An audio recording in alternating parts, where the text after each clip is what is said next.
ငါတို့ဒီစစ်ခွေးတက်ကတူအဲ့ပါဘူးစစ်ရေးတက်ကတူဘိုလ်ချုပ်ဒီလူငယ်တင်တန်းကျောင်းပေါ့နော်အရာရှိစာမွေးဖြေရမယ်ပေါ့နော်အဲ့တော့ကိုကြီးအချက်လက်လေးတွေယူမယ်နာမည် ကျွန်တော်နာမည်နောက်တစ်ချိန်မှာပြောင်းလိမ့်မဲ့ကဲကဲစိတ် ဟာရိုးရိုးပြောလဲရပါတယ်ကိုမင်းဟာအသက်ကဘယ်လောက်ရှိလဲ မရှက်မကြောက်လက်စော့တတ်တဲ့16နှစ်တည်းရဲ့ရော့ ဩ16နှစ်တရက်ရောက်လို့တခါလည်းပြောလိုက်ပြီးနေတာပဲအသက်လည်းပြည့်သေးရတယ်မဟုတ်ဒါပေမဲ့ရုပ်ကတော့ရင့်တယ်နော်16နှစ်တရက်ရောက်ဟဲ့လား တောက်တာများပါ ဟောအေးပါဒါနဲ့မင်းကဒီမှာဘိုလ်ချုပ်လုံးမလားလူပြက်လုံးမ ဩမအားလာခေတ်မှာဘိုလ်ချုပ်လည်းလူပြက်ပဲဘူး ဟောအေးဒါလည်းဟုတ်တာပဲမင်းကဘာကြောင့်ဘိုလ်ချုပ်ဖြစ်ချင်လဲ အချောကဝိပကေးကိုအပြောတိမင်းတော့ကျွန်တော်ဘိုလ်ချုပ်ဖြစ်ရရင်အကြောင်းရင်းကဘောစီဖြစ်ရှင်လို့ ဩဘောစီတထေးဖြစ်ချင်တယ် ဟုတ်တယ် ဘာဆိုင်လို့တော့ဟာ ဟာဘိုလ်ချုပ်လောက်ကလည်းစီးပွားဖြစ်တယ်လေ ဩကောင်းပြီကောင်းပြီအေးကောင်းပြီကောင်းပြီဘိုလ်ချုပ်လောက်ကစီးပွားပို့ဖြစ်တယ်ဟဲ့လား ဟုတ်တယ်လေ သဘောကျနော်လိုရင်ခေါ်လိုက်မယ်ကဲနော်ဟုတ်ပြီနာတော့အေးနောက်တစ်ယောက်လွတ်လိုက်ညီနာမည်ဘယ်သူလဲ 木စိတ် ဟောမမစိန်ခုနတစ်ယောက်ကကဲကဲစိန်နင်ကမမစိန်ဟောအေးပါအေးပါအသက်က မနစ်ကတည်းကတနစ်ကြီး ဩဟုတ်တာဗောမနစ်ကတစ်နှစ်ကြီးတယ်ဒီနှစ်ကအဲ့ဆိုမနစ်ကဘယ်လောက်လဲ ဒီနေ့ထက်တနစ်ငယ် ဟောမနစ်ကဒီနှစ်တစ်နှစ်ငယ်တော်ပြီရပြီနော်မေးမိတာငါအမထပ်မေးနေနဲ့ငါနဲ့ဒီနားနဲ့လဲနေလေနော်နေသမောင်မင်းကလေးဖြစ်ပြီးတော့ဘာကြောင့်ဘူချုပ်ဖြစ်ချင်လဲ တမီးကသူများတွေကိုလိန်ညာပြောရတာဝါသနာပါလို့ပိုကျုပ်ဖြစ်ချင်တယ် ။အဲ့ဒါလူလိန်နေလေ။အာဘာလို့ချောက်ပြောနေရလဲ။တော်ပြီ။နင်တို့ခုနဘိုးလောင်းနဲ့နင်နဲ့ရေးဖြေဆောင်ဝဲဖြေရမယ်နော်။ပြီးရင်ရှောက်လာဆောင်ရွက်တွေငါပေးမယ်။ကြားလား။ကြိုးစားပြီးတော့ဖြေတာတယ်မဟုတ်လား။ဒီလိုပဲဖြေရမယ်နော်။တောင်းတစ်ချိန်မှာတိုင်းပြည်ကိုကာကွယ်မဲ့ဒီလိုဘိုးလောင်းကြီးဆိုတာတိုင်းပြည်အတွက်ပဲစိတ်နှစ်တာနော်။ အကောင်းဆုံးစိုးစားပြီးဖြည့်ထားပြီပဲ ကောင်းပြီ။ဘောင်ကဲစိန်ဖြည့်စုထားတဲ့ဒီအဖြေတွေကိုပေါ့ဆရာကပြန်မေးပေးမယ်။အဲ့ဒါကိုကိုပါတကူပြန်ဖတ်ပြပေးပါနော်။မေးခွန်းတွေကိုပဲမေးပေးမယ်။ဒီမြန်မာဆိုတာနော်မြန်မာဆိုတာသူမေးခွန်းထဲမှာမြန်မာဆိုတာဘယ်အရာကိုဆိုလိုတာလဲမနော်အဘယ်နည်းပေါ့ မြန်မာဆိုတာ အတိတ်ပဲသိကြတယ် အဓိပ္ပာယ်ကမြန်မာဆိုတာမြန်လဲမြန်တယ်မာလဲမာတော့ကြောင့်ကြည်စံဖြစ်ပြီ ။ဩမြန်မာဆိုတာမြန်လဲမြန်တယ်သူကမာလဲမာ မာလဲမာ အဲ့ဒါကြောင့်ကြည်စံတကယ်လို့မမာပဲနဲ့ပျော့သွားရင် ကြည်ပြော့ပေါ့အဲ့ဒါ နောက်တယ် ဆရာရေးတဲ့အတိုင်းမေးခွန်းတဲ့အတိုင်း တော်တယ်မောင်ကဲစိန်အဘတို့ခက်မှာဒီလိုမေးခွန်းမျိုးနည်းနည်းကပုံပုံမျိုးတွေမဖြေနိုင်ဘူးဟဲ့လားနော်ဒါမျိုးပုံပုံမဟုတ်လို့နော်ရွှေအုံနောက်နောက်မေးခွန်းတစ်ခုထပ်မေးမယ် ဟုတ်ကဲ့ နော်ဒါဘုဒ္ဓအနေနဲ့မေးတာပေါ့နော်ဒီရင်နွေးတဲ့ကိုထည့်တောက်တဲ့လက်ဖက်6ပေါ့သိကြမလားလက်ဖက်6အဲ့လက်ဖက်6ရဲ့အတိတ်ပဲကိုပြောပြ လက်ဖက်6ရဲ့အဓိပ္ပာယ်ကသူကလက်ဖက်နံပါတ်5နဲ့ လက်ဖက်နံပါတ်9နဲ့ဂျားမှာရှိတော့နံပါတ်ကိုသူကလက်ဖက်6လို့ ဟောရွှေညံတော်စူးရှာတယ်ဟမ်လက်ဖက်6ဆိုတာလက်ဖက်9နဲ့လက်ဖက်9ရဲ့ကြား6ကိုလက်ဖက်6လက်ဖက်9နဲ့လက်ဖက်9နဲ့ကြားဆိုလို့ရှိရင်လက်ဖက်10ဖြစ်သွားမှာတော်တယ်ငါတော့မတွေးမိဘူးဟမ်လျှက်တစ်မြက်ကိုဖြေပလိုက်တာဟမ်တော်တယ်ငါနော်ဒါမျိုးလူမျိုးမှာဗိုလ်ချုပ်မဖြစ်ရင်ဘယ်လိုလူမျိုးဗိုလ်ချုပ်ဖြစ်မလဲမသိဘူးငါအဘဗိုလ်ချုပ်ကြီးစိုးဝင်းကိုမြန်ဖြေမလားလို့တော်သေးရပေါ့လှဲ့ထွက်သွားတာမေးခွန်းနော်နောက်တစ်ခုမေးမယ်နောက်မေးခွန်းတစ်ခုမေးမယ်ဒါကြတော့ရင်ကျေးမှုနဲ့ဆိုင်သွားပြီနော်လူလောကလူပေါင်းမှာလူလိန်နေရှိတယ်ပေါ့နော်အဲ့လူလိန်ဆိုတာဘယ်လိုလူမျိုးကိုခေါ်တာလဲလူလိန်ဆိုတာအဘယ်နည်း လူဤဘိုက်ကိုလက်နဲ့လိန်ဆွဲသောသူကိုလူလိန်လို့ခေါ်တယ် ဩပေါက်နေပါလိမ့်လဲလိန်လို့ရပါ ဟဲ့ လူပေါင်တောင်ဖြစ်သွား နော်ဘိုက်ကိုလိန်နော်လူလိန်ကလူရဲ့ဘိုက်ကိုလိန်လို့ လူရဲ့ဘိုက်ကိုလိန်တော့လူလိန် တော့ဘူကျစုံမဲလုံးမြန်ပြောမလားလက်ထွက်သွားတာဒါလည်းမေးခွန်း လက်ထွက်သွား တော်တယ်နော်တော်တယ်နော်စိုးရိမ်နေတာဟုတ်လားတက်ဆက်ထဲပဲမေးလိုက်တော့မယ်ဒါကြတော့ကြီးသွားပြီ ဟုတ် ဒါအကောင်ကြီးသွားနေတယ်ဒီမေးခွန်းကနော်ဒီငကားဆိုတာဒီငကားဆိုတာဘာကိုခေါ်တာအဘယ်နီး ဩနဂါးဆိုတာ तू ကနေရွက်ကိုကားနေလို့ तू ကနဂါးလို့ခေါ်တာ ဩ နေရွက်ကားတဲ့လူတွေပါဆိုနဂါး ကားအင်းနေဝင်တော့ဘာလို့ဆိုနဘိတ်ဆိုပြော သူကနပြက် လက်ထောက်ရတာဒါလဲနော်တော်သေးတာပေါ့မောင်ကဲอ่ะနော်ဘာလို့ကဒီလိုတော်တဲ့လူမျိုးမှာဘူချုပ်ရာလူနော်နောက်တစ်ချိန်မှာဘူချုပ်ရာလူမပေးဘယ်လိုလူမျိုးလာပေးမလဲဟုတ်တယ်မလား ဆရာတို့ကအမြင်မှန်ရှိတယ် နီးစပ်နေပြီဘူချုပ်ဖြစ်ဖို့အဲ့တော့နောက်မေးခွန်းကဒါကြတော့စစ်ရေးနဲ့ဆိုင်သွားနော်ဒါစစ်ရေးတစ်ချိန်မောင်ကဲစိန်တို့ပေါ့နော်မောင်ကဲစိန်တို့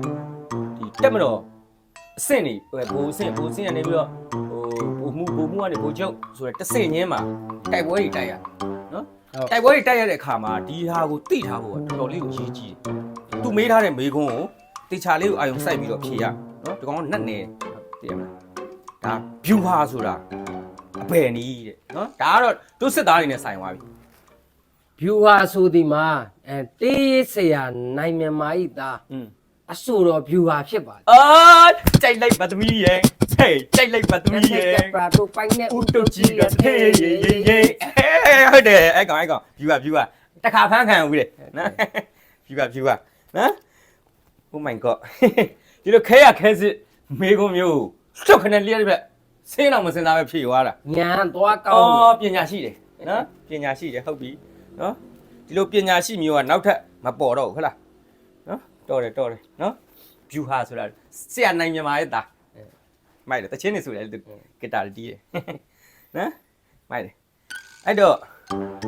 နောက်မေကွန်းတစ်ခုကဒါကြတော့ကိုလေးနဲ့ဓာတ်ရိုက်ပတ်သက်သွားတယ်စစ်သားဆိုတာဘယ်နည်းစစ်သားဒီကိုဒီ uniform ကိုဝတ်ထားလိုက်ဘာဆိုတာတော့သိလို့သိရမယ်နော် အဲ့တော့စစ်သားဆိုတာဘယ်ရောက်ပြောတာ စစ်သားဆိုတာမြန်မာကိုပင်နဲ့စင်တူရှိတော့အဲ့ကရရှိတဲ့တစ်သားများကိုစစ်သားဟုခေါ်ပါတယ် မြန်မာကိုပင် ကိုပင်နဲ့ စင်တူသော စင်တူသော တစ်သားကို တစ်သားကို စစ်သားလို့ခေါ်တယ်ဒါကြတော့နည်းနည်းနတ်နေပါဆရာတော်လိုက်မပြီးတော့စစ်သားနဲ့တစ်သားနဲ့ကာယံသွားကြိုက် ဒီလိုညံမိမှဥဆောင်လို့ရမှာ အေးပေါ့နောက်တစ်ချိန်မှာထွန်းလင်းလာမယ့်အနာဂတ်လေးနော်ဟုတ်ပြီလက်ဖြားခါတယ်နော်ဘူကျုပ်တယောက်တိုးမှသေကြပြီသေကြတယ်ဒါမေကွန်းနံပါတ်9ဒီဓမြဆိုတာဘယ်အရာကိုပြောတာဓမြဆိုတာဘယ်လိုပုံကိုယ်လေးလဲ ဓမြဆိုတာလေဆရာကလည်းညနေအောင်ထက်နေအောင်တွေးထားတဲ့ဓာတ်ကိုဓမြဟုခေါ်သည် ဓမြဆိုတာ ဟုတ်တယ်ညနေအောင်လို့ထက်နေအောင်လို့တွေးထားတဲ့ဟာကိုဓမြလို့ခေါ် ဟာဓမြညနေလေ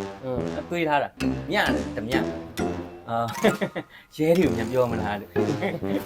သက်ထပ်ပါ အစုံပဲရဲဒီလိုစောတိပြီးတော့ ဓမြဆိုတာဓာတ်ကိုညနေအောင်တွေးထားတဲ့အတွက်ဓမြတော်တယ်ဗျာတော်တယ်ဟုတ်ပြီမိခွန်းလေးတွေကဆက်လာပြီနော်နည်းနည်းလေးတော်တယ်ဘိုးချုပ်ခန့်အဲ့တော့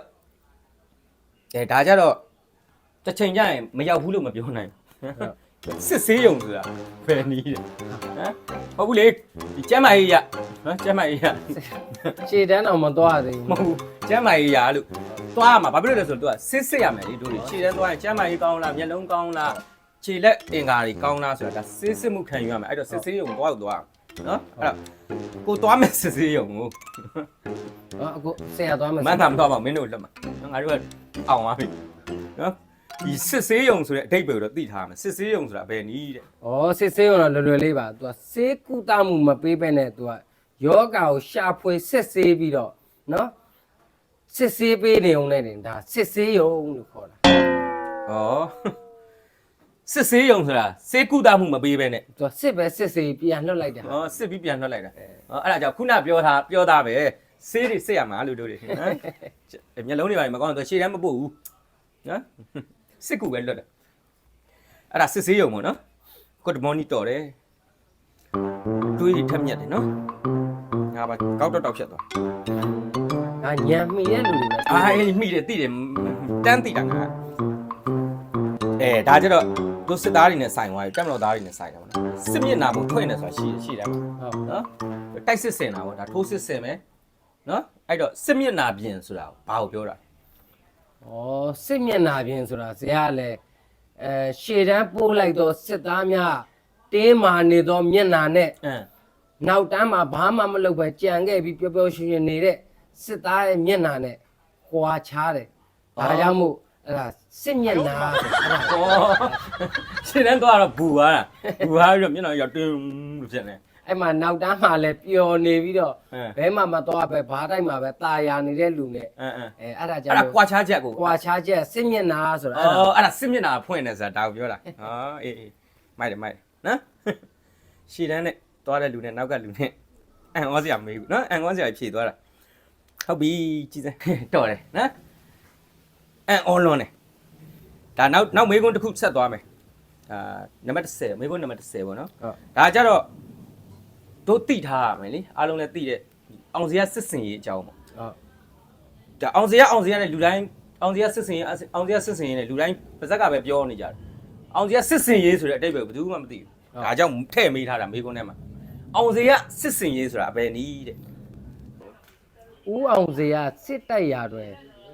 စီးလာတော့ပုံတရန်တူပကြီးရေးခြင်းကိုအောင်စရာစစ်စင်ရေးလို့ခေါ်တယ်哎呦我的妈！ပကြီးဆွဲခြင်း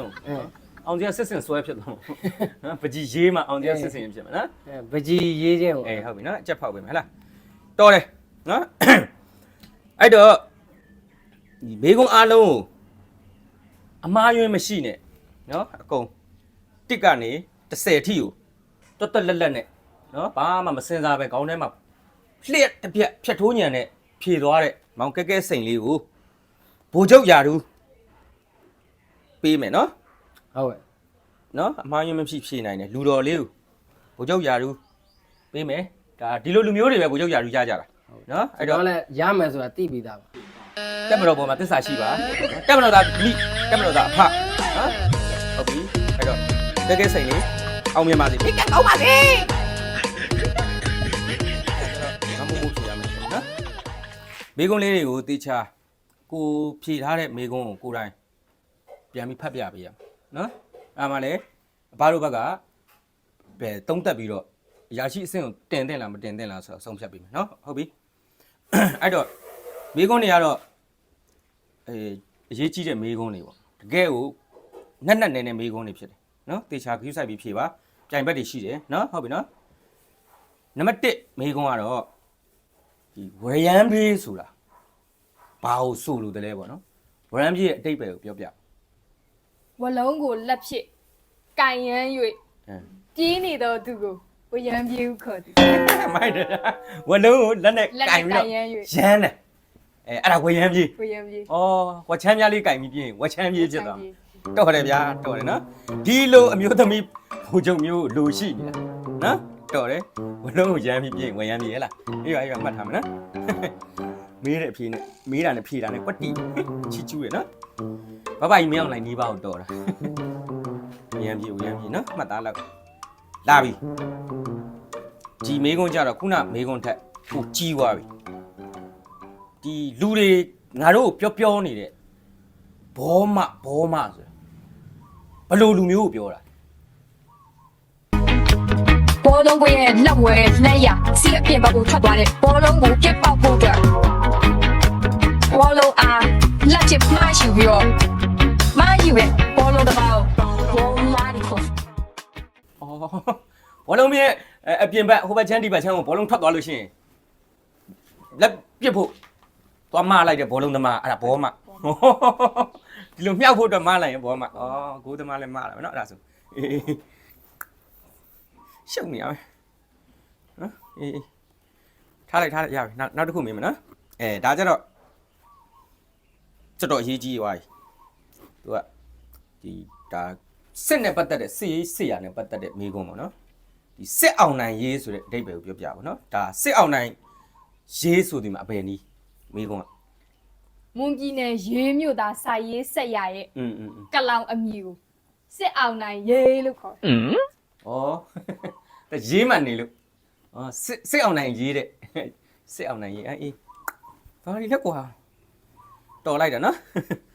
အမေရိကန်ဂိတ်အတိုင်းပဲနော်နောက်မိကုံးနံပါတ်4စကစဆိုတာအပယ်နီးစကစဆိုတာဘာလို့ဆိုလိုတာလဲပေါ့ စကားစားဆိုတာစလုံးရဲ့အတူကောက်ကိုပြော ဩဒါစကစဆိုတာအတူကောက် အတူကောက်ကိုပြောတာပြီးတော့စကားစားရဲ့အတိတ်ပဲ အတိတ်ပဲအေးအဲ့ဒါကို အ သိ တိတ်ပဲအပြည့်အစုံက အဲ့ဒါကိုသိကြတယ် စားဆိုဒီမှာ အင်း စိတ်ယောဂဝေဒနာစစ်တာအား အာ ကဆိုဒီမှာကုတရေး အာ စဆိုဒီမှာစခန်း အာ ပေါင်းလိုက်တော့ စကစ စကားစားကစိတ်ယောဂဝေဒနာရှင်များအား ဩ ကုတရေးစခန်း ဟောဒါစကစရဲ့အတိတ်ပဲဖွင့်လို့ချက်မိုက်တယ်နော်စကစရဲ့အတိတ်ပဲကဒီစိတ်ယောဂ ဝေဒနာ ဝေ ရှင် ဒနာ များ ရှင်များ အား ကုတတဲ့စ ကု က တ န်း ရေး ပေါ့ စခန်း ယောထက်မြတ်တယ်နော်ပါရမီရှင်လေးဗတ်မင်းအောင်နိုင်စစ်တပ်ထဲမှာဘူကျုပ်မမနော်တူဖြစ်လာအောင်မလွယ်ဘူးအေးနော်နောက်ဆုံးမေးခွန်းတစ်ခုမေးမယ်ဒါကတော့ဒီကြအာယုံဆိုင်ပြီးဖြေရမယ်နော်ဒီမအားလာနဲ့လူတွေခေါ်ကြတာဒီမအားလာဆိုတာအဘယ်နည်းဒါပေမဲ့အစဲမပါပဲဖြေပါနော် အစဲမပါပဲကြည့် မအားလာဆိုတဲ့အတိတ်ပဲကိုပြောပြအစဲမပါနဲ့ ။အော်မာလာဆိုတာအတူကောက်အတုံးလုံး မာလာရဲ့စလုံးကအပြည့်စုံ အပြည့်စုံပြောတာ အပြည့်စုံကမှားဆိုဒီမှာမဟုတ်မမှန်ပြောဆိုလှုပ်ကင်ကြံစီခြင်း မဆိုတာမဟုတ်မမှန်ပြောဆိုလောက်ကင်ချက်စီခြင်းဟုတ်ပြီ အားဆိုဒီမှာနှုံချ อืม ညံ့ဖြင်းခြင်း ဩအဲ့ဒါကြောင့်နှုံတဲ့လူတွေလူအလို့ခေါ်တာမနဲ့အနဲ့ရပါပြီ လှဆိုဒီမှာလူရမဝင်လူမုံများခြင်း ဩသူလည်းမစိုးပဲမဆိုမှမဟုတ်မမှန်ပြောခြင်းဟိုနှုံချခြင်းနော်ဆိုတာဟိုလာဆိုတာ လူရမဝင် လူရမဝင် မုံများခြင်းလို့ဖြစ်ကြသည် နော်တော်တယ်မမို့ရနော်တကယ်ကိုတိုင်းပြည်အတွက်အဖိုးတန်နဲ့နော်စစ်သမီးလေးကျေးဇူးများတင်ပါတယ်ဖြေပေးလို့အဲ့တော့မမို့တရားဆွဲရလိမ့်နော်မမို့တရားဆွဲရလိမ့် ဘလို့ပဲဥပဒေနဲ့ ဘာဥပဒေလဲဆိုတော့အမှန်တရားပြောဆိုမှုနဲ့ဖမ်းပြီ အဲ့ဒါလေးကြောင့်စစ်ရှုံးနေတော့